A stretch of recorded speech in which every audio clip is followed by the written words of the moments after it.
পড়ছি ভাগবতমের অমর পুরাণের কাহিনী, অবন্তী ব্রাহ্মণের গীত। শ্রী সুখদেব গোস্বামী বললেন, মুখ্য দাসার্হ ভগবান মুকুন্দকে তার শ্রেষ্ঠ ভক্ত উদ্ধব এইরূপ সশ্রদ্ধ প্রভাবে অনুরোধ করলেন। তিনি তার সেবকের বাক্যের যথার্থতা স্বীকার করেন। তখন ভগবান তার মৃত্যু গাথা শ্রেষ্ঠ শ্রবণীয়। তিনি তাকে যেন উত্তর দিতে শুরু করলেন।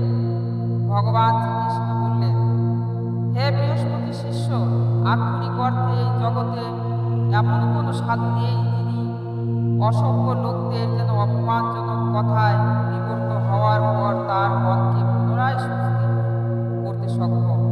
তীক্ষ্ণ বাণ বক্ষ ভেদ করে যেন হৃদয়ে প্রবেশ করলে যে যন্ত্রণার সৃষ্টি হয়, অসভ্য লোকদের যেন অপমানজনক ক্রূর বাক্যবান যেন হৃদয়ে অবস্থান করে তৎপেক্ষা যেন অধিক যন্ত্রণার কারণ হয়। প্রিয় উদ্ধব, এই ব্যাপারে একটি মূল্যবান কাহিনী রয়েছে। আমি এখন তোমাকে সেটি বর্ণনা করব। তুমি অনুরোধ করে মনোযোগ সহকারে শ্রবণ করো। একটা জৈনিক যেন সন্ন্যাসী অসৎ লোকদের দ্বারা বহুভাবে যেন অপমানিত হয়েছিল। তিনি কিন্তু ধীর নিষ্ঠার সঙ্গে স্মরণ করেছিলেন যে তিনি অতীতের যেন নিজ কর্মের ফল ভুগছেন। তিনি কি বললেন, তারই কাহিনী আমি এখন তোমার নিকট করব। এক সময় অবন্তী নগরে একজন সমস্ত ঐশ্বর্যে সম্মানিত খুব ধনী ব্যবসায়ী ব্রাহ্মণ বাস করতেন। কিন্তু তিনি ছিলেন কৃপণ এবং কামক, লোভী আর ক্রোধপ্রবণ। তার ধর্ম কর্ম এবং বৈধ ইন্দ্রিয় তর্পণ রহিত গৃহে তার যেন পরিবারের সদস্যগণ ও অতিথিরা কখনো যেন এমনকি মৌখিকভাবেও যেন যথাযথ সম্মান লাভ করেননি। যথাসময়ে তার নিজের দৈহিক পরিতৃপ্তির তিনি অনুমোদন করতেন না। তিনি এক কঠোর হৃদয় এবং কৃপণ ছিলেন যে তার পুত্রগণ এবং গণ স্ত্রী কন্যা এবং মিত্ররা তার প্রতি যেন শত্রুতা বোধ করতে শুরু করেন। এইভাবে বিষণ্ণ হয়ে তারা কখনো তার সঙ্গে স্নেহযুক্ত ব্যবহার করত না। এইভাবে সেই যজ্ঞের সম্পূর্ণ রক্ষিত মতো কৃপণ ব্রাহ্মণের উপর যেন পারিবারিক এবং পঞ্চযজ্ঞের অধিদেবগণ মুক্ত হন। তার ফলে সেই ব্রাহ্মণ ইহলোক এবং পরলোকে যেন কোনরূপ সদ্গতি প্রাপ্ত না হয়ে ধর্ম কর্ম এবং সমস্ত প্রকার ইন্দ্রিয় তর্পণের বঞ্চিত হন। হে উদ্ধব, তার এই রূপে যেন দেবতাগণের প্রতি যেন অবহেলার জন্য তিনি সমস্ত প্রকার পুণ্য এবং সম্পদ রহিত হয়েও পড়েছিলেন। তার যেন পুণ্য অক্লান্ত প্রচেষ্টার দ্বারা সঞ্চিত সমস্ত কিছুই বিনিষ্কৃত হয়েছিল। হে উদ্ধব, সেই তথাকথিত ব্রাহ্মণের সম্পদের কিছু অংশ তার আত্মীয় স্বজন দখল করেছিল, কিছু অংশ নিয়েছিল চোরেরাও, কিছু অংশ দৈব দুর্বিপাকে যেন নষ্ট হয়েছিল, কিছুটা নষ্ট হয়েছিল কালের প্রভাবে, কিছু অংশ নিয়েছিল যেন জনসাধারণ, আর কিছু অংশ নিয়েছিল যেন প্রশাসনিক কর্তা ব্যক্তিরা। অবশেষে সেই যেন ধর্ম কর্ম এবং ইন্দ্রিয় তৃপ্তি রহিত ব্যক্তির সমস্ত সম্পদ বিনিষ্কৃত হলে তিনি আর আত্মীয় স্বজনের দ্বারা যেন উপেক্ষিত হয়ে দুঃসহ যেন উদ্বেগে পতিত হয়েছিল এবং সর্বশান্ত হয়ে তিনি যেন নিদারুণ যন্ত্রণা এবং অনুশোচনা বোধ করেছিলেন।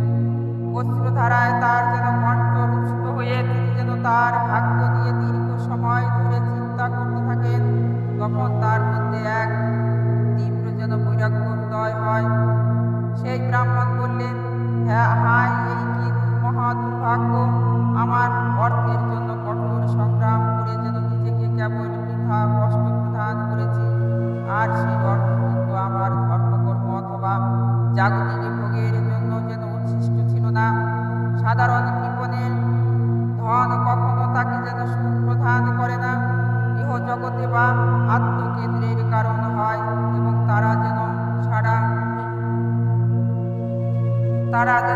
মারা গেলেও সেই ধন তাদেরকে যেন নরকে প্রেরণ করে। একটুখানি শ্বেত পুষ্পের দাগের যেমন যেন মানুষের আকর্ষণীয় দৈহিক সৌন্দর্যকে নষ্ট করে দেয়, ঠিক তেমনই যেন খ্যাতিমান যেন মানুষের যাবতীয় সুখ্যাতি এবং ধর্মপরায়ণ ব্যক্তির মধ্যে যা কিছু যেন প্রশংসীয় গুণাবলী দেখা যায় তা যেন সবই নষ্ট হয়ে যায় কেবল একটুখানি লোভের জন্য। সম্পদ উপার্জনে তা লাভ করে যেন বর্ণন করে রক্ষা করতে ব্যয় করলে তার যেন লোকসান হলে এবং তা ভোগ করতে গিয়ে সমস্ত মানুষই যেন প্রচণ্ড পরিশ্রম ভয় উদ্বেগ এবং বিভ্রান্তি অনুভব করে থাকে। সম্পদের লোভে মানুষ যেন 15টি অবাঞ্ছিত গুণের দ্বারা যেন প্রদর্শিত হয়, যেমন জোরসোর এবং হিংসতা, মিথ্যা ভাষণ এবং কপটতা, কাম বাসনা, ক্রোধ, বিভ্রান্তি, গর্ব, কলহ, শত্রুতা এবং অবিশ্বাস, হিংসা এবং স্ত্রী লোকের দ্বারা যেন সংঘটিত বিপদসমূহ। এই সমস্ত গুণাবলী অবাঞ্ছিত হলেও মানুষ যেন অনর্থক সেগুলির প্রতি যেন মূল্য আরোপ করে। সুতরাং যিনি জীবনের প্রকৃত কল্যাণ কামনা করেন তার কর্তব্য হচ্ছে অবাঞ্ছিত এবং অবাঞ্ছনীয় জড় ঐশ্বর্য থেকে দূরে থাকা। মানুষের ভ্রাতা ভাষা এবং পিতামাতা এবং বন্ধু বান্ধব যারা তার সঙ্গে ছেলের সম্পর্কে আবদ্ধ, এমনকি তারা একটি মুদ্রা নিয়ে যেন শত্রুতা করে তৎক্ষণাৎ তাদের ছেলের সম্পর্ক ছিন্ন করে। সামান্য কিছু অর্থের জন্য এই সমস্ত আত্মীয় স্বজন এবং বন্ধু বান্ধব অত্যন্ত ক্ষিপ্ত হয়ে তাদের যেন ক্রোধান্বিত জ্বলে ওঠে এবং প্রতিদ্বন্দ্বিতার মতো যেন খুব সত্তরই তারা প্রতিষ্ঠিত সম্পর্কের ভাবাবেগ সব ত্যাগ করে যেন মুহূর্তের মধ্যেই একে অপরকে যেন প্রত্যাখ্যান করে হত্যা পর্যন্ত করতে পারে। যারা দেবগণের প্রার্থনীয় মনুষ্য জীবনে লাভ করে প্রথম শ্রেণীর ব্রাহ্মণ রূপে যেন প্রতিষ্ঠিত হতে পারেন তারাই অত্যন্ত যেন সৌভাগ্যবান। তারা যদি এই গুরুত্বপূর্ণ সুযোগের অবহেলা করেন তবে তারা নিশ্চয়ই তাদের প্রকৃত স্বার্থ বিনিষ্ঠিত করছেন, আর এভাবেই তারা চরম দুর্ভাগ্য লাভ করেন। স্বর্গ এবং মুক্তির আবেগে তার দেশ এবং মনুষ্য জীবন যেন লাভ করে কোনো মরণশীল ব্যক্তি যেন জড় সম্পদ এবং অনর্থময় জগতের প্রতি যেন স্বেচ্ছায় আসক্ত হবেন।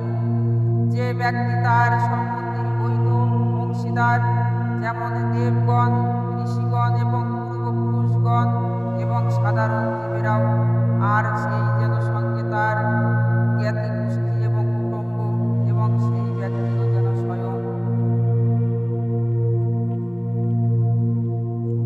স্বয়ং তাদের যেন নিকষ্টত এবং সুস্থভাবে বিতরণ করতে যেন সমর্থন হয়। সেই তার সম্পত্তি কেবল যজ্ঞের মতোই যেন রক্ষা করছে এবং যারা তারা তার পতন হবে।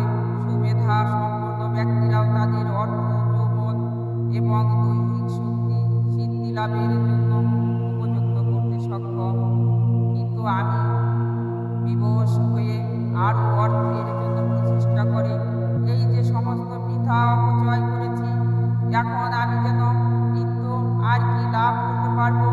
বুদ্ধিমান ব্যক্তি অর্থ লাভের প্রচেষ্টায় কেন প্রতিনিয়ত বৃথা ক্লেশ ভোগ করবেন?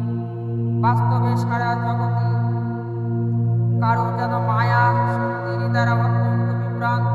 যে ব্যক্তি মৃত্যুর দ্বারা কবলিত তার জন্য ধন অথবা ধনদাতার যেন ইন্দ্রিয় তৃপ্তি অথবা ইন্দ্রিয় তৃপ্তিদাতা অথবা সেই যেন বস্তু যা কোনো প্রকার সকাম কর্ম যা আর এই জগতে পুনরায়